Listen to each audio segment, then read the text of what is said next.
So hello and welcome everyone.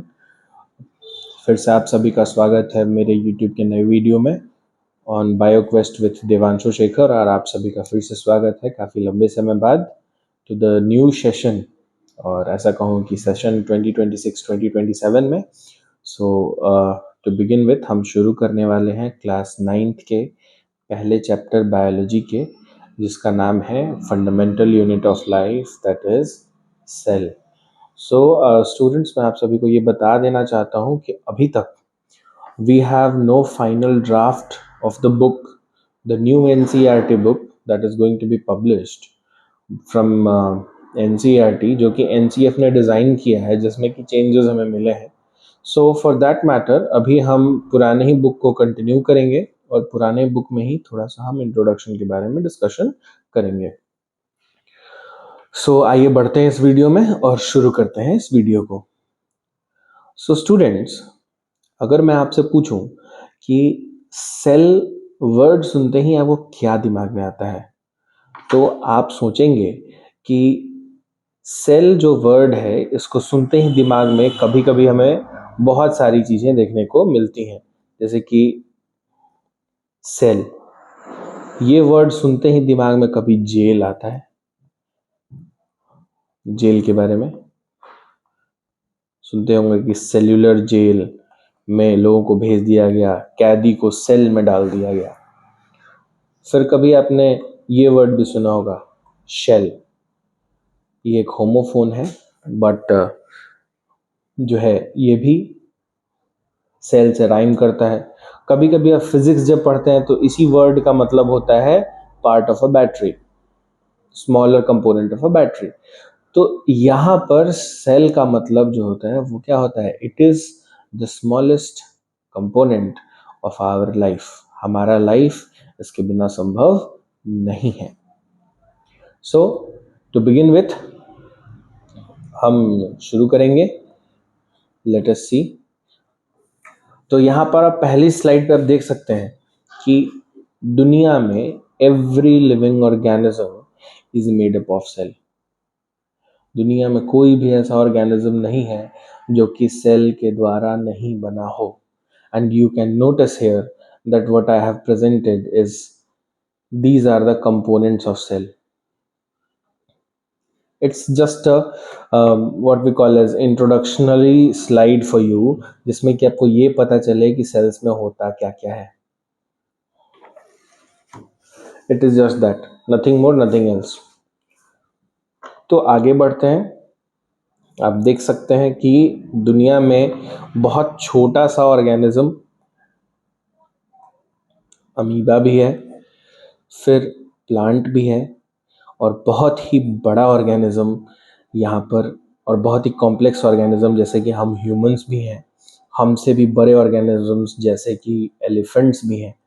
There are a whole lot of organisms.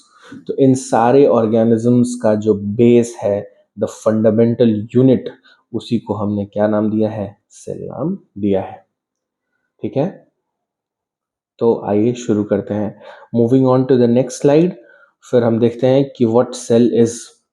तो cell के बारे में हम जाने से पहले हम जरा सेल के बारे में डिस्कशन कर लेते हैं कि we will look into the history of cell first, कि सेल की हिस्ट्री क्या कहती है।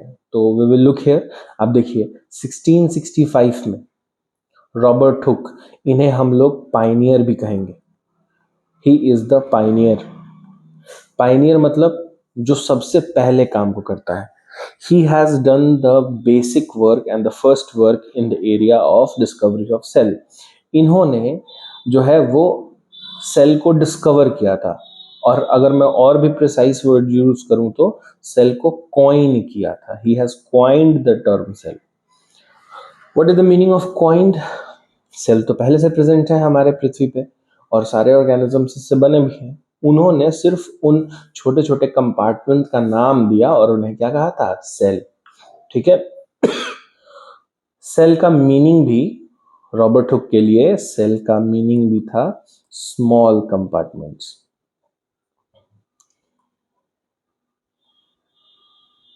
सॉरी,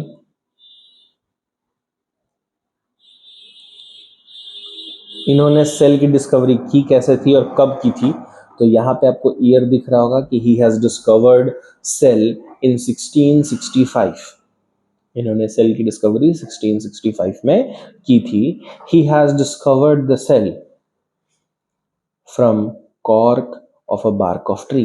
आप यहाँ पर ध्यान से देख सकते हैं कि उन्होंने क्या ऑब्जर्व किया था। He has observed a thin slice of cork, और उन्होंने जिसमें ऑब्जर्वेशन की थी वो खुद से डिजाइन किया हुआ माइक्रोस्कोप था। It was a self designed microscope जहां पर उन्होंने सेल की डिस्कवरी की थी। तो उन्हें कॉर्क में दिखा क्या था? ही was able to locate in a form of honeycomb। Honeycomb मधुमक्खी का छत्ता, बहुत ही इंट्रिकेट डिजाइन होती है। अगर आप उसकी डिजाइनिंग आप देखेंगे तो ऐसे जो है हेक्सागोनल स्ट्रक्चर्स होते हैं उसके छत्ते में। If you can look very intricately in it, तो आपको नोटिस करेगा कि ये सेम पैटर्न बार बार खुद को रिपीट कर रहा होता है, बार बार खुद को रिपीट कर रहा होता है, which looks very beautiful and very intricate to begin with. उन्होंने ऐसे ही स्मॉल स्मॉल कंपार्टमेंट्स को देखा था। इसके बाद from year 1665 to year 1674 there were no further discoveries made in area of cell, but 1674 में another scientist जिनका नाम क्या था, और another what we say as biologist जिनका नाम आता है एंटोनी वॉन ल्यूवेनहुक्का, इन्होंने फिर से सेल की ही डिस्कवरी की। तो कहेंगे भाई कि फिर ये दो लोग सेल की डिस्कवरी क्यों कर रहे हैं? तो रॉबर्ट हुक ने जिस सेल की डिस्कवरी की थी, that cell was dead in nature, वो सेल डेड था। बट एंटोनी वॉन ल्यूवेनहुक ने इन्होंने लिविंग सेल खोजा था। He has discovered living cell in the pond water, तालाब की पानी में उन्होंने जो है वो क्या ढूंढा था? लिविंग सेल ढूंढा था। Then comes a long gap, a very long gap, जहां पे हमें देखने के लिए मिलता है that during 1831 Robert Brown has discovered the nucleus. Robert Brown ने न्यूक्लियस ढूंढ दिया था सेल का। What is nucleus? We will study that in the coming classes of cell. और फिर उसके बाद हमें ईयर 1839 में दिखता है कि there is another scientist known as Purkinje, जिन्होंने जो है वो प्रोटोप्लाज्म की डिस्कवरी की थी। What is the protoplasm? Protoplasm is cytoplasm plus nucleus. Sorry my bad, just wait a minute.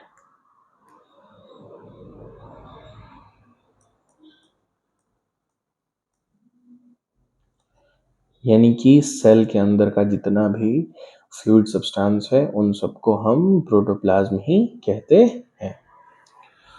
तो इतना सब अगर हमें समझ आ गया है कि these are the discoveries that were done so that we will be able to study cell, तो इससे ये पता चलता है कि सेल कितना इंपॉर्टेंट था।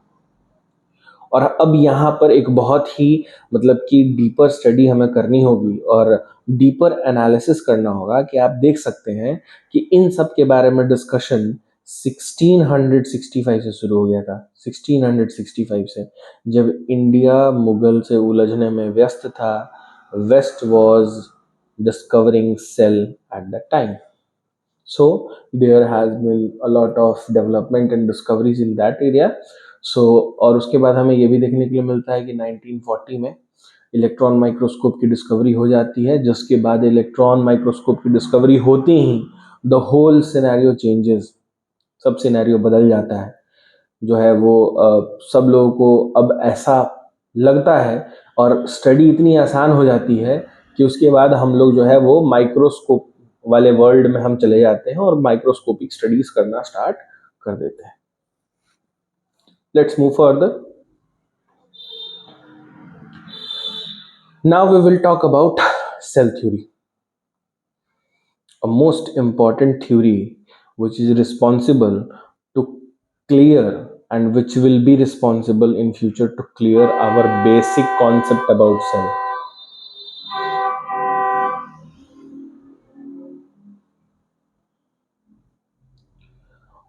तो आप सभी को मैं बता दूं कि सेल थ्योरी के लिए 3 scientist, there were 3 scientists who were responsible. पहले का नाम जो है यहाँ पर मैं मार्क कर रहा हूँ बच्चों, श्लाइडन। सेकंड वन इज, जिनका नाम नहीं दिया है यहाँ पर लेकिन यहीं पे नाम दे दिया गया है, उन्हीं का नाम जो है वो श्वान है। And then there will be third, that is Virchow. And years also has been given, जिसमें कि ये स्टेटमेंट्स दिए गए हैं। ये 3 स्टेटमेंट ही रिस्पॉन्सिबल हैं आपके सेल के नॉलेज को समझने के लिए कि आप सेल के बारे में क्या समझते हैं। So let's discuss about it one by one. अब आइए डिस्कस करते हैं। सो अगर हम देखें तो there are 3 statements. The first statement जो कि यहाँ दिया गया, आप देख सकते हैं कि all plants and animals are composed of cell.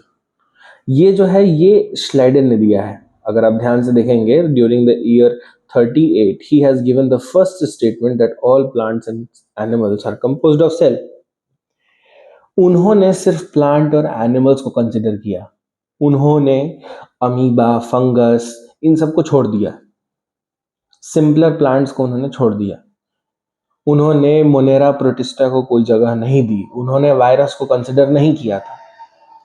ये उनकी इस स्टेटमेंट का ड्रॉबैक है। और उनकी इस स्टेटमेंट का ड्रॉबैक को फुलफिल करते हैं उनके साथी साइंटिस्ट, जिनका नाम है श्वान, जो कि 1839 में ये स्टेटमेंट देते हैं दैट ऑल सेल और all the organisms have a basic structural and functional unit which is called cell. दुनिया में कोई भी हो, एक सिंगल मोनेरा हो या फिर एक बड़ा सा हाथी हो या एक नॉर्मल पानी में तैरने वाला वेल मछली हो, पेड़ हो, पौधा हो, कुछ भी हो, whatever it is made up of cell and the basic structural unit is cell. So अगर हम ध्यान से देखेंगे तो इन्होंने जो एनोमली क्रिएट करी थी, दैट इन्होंने सिर्फ प्लांट्स और एनिमल को कंसिडर किया था। इस एनोमली को श्वान यहाँ पर कैंसल आउट करते हैं। बट इनकी भी ये थ्योरी जो थी, the second statement given by श्वान वाज नॉट 100% एक्यूरेट, क्योंकि इन्होंने यहाँ पे रिप्रोडक्शन के एस्पेक्ट को छोड़ दिया था। ठीक है, दुनिया के सारे ऑर्गेनिजम्स का लिविंग बेसिस सेल है, लेकिन लिविंग बेसिस सेल कैसे है, उनका फॉर्मेशन कैसे होगा, तो इसका जो एक्सटेंशन है वो इन दोनों के स्टेटमेंट के 16 इयर्स के बाद आता है, 16 साल के बाद। और 16 साल के बाद कौन देते हैं? Mister Rudolf Virchow. वो क्या स्टेटमेंट देते हैं? दैट जितने भी सेल्स इस दुनिया में बने हैं वो सारे के सारे सेल्स अपने पिछले सेल्स से जन्म लेते हैं। That all cells are arised from pre existing cells. It is that simple.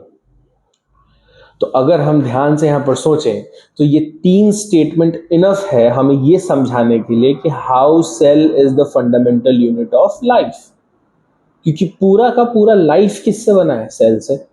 पूरा का पूरा लाइफ किस पे डिपेंडेंट है? सेल पे। नया सेल किससे बनेगा? पुराने सेल से। पुराना सेल किससे बना था? उससे पुराने सेल से। So we need to study and we need to think of it that cell is of very much importance. And with this, I conclude my first lecture on cell. We will continue this in the second lecture. Let's meet you there. Till then, thank you. Bye bye.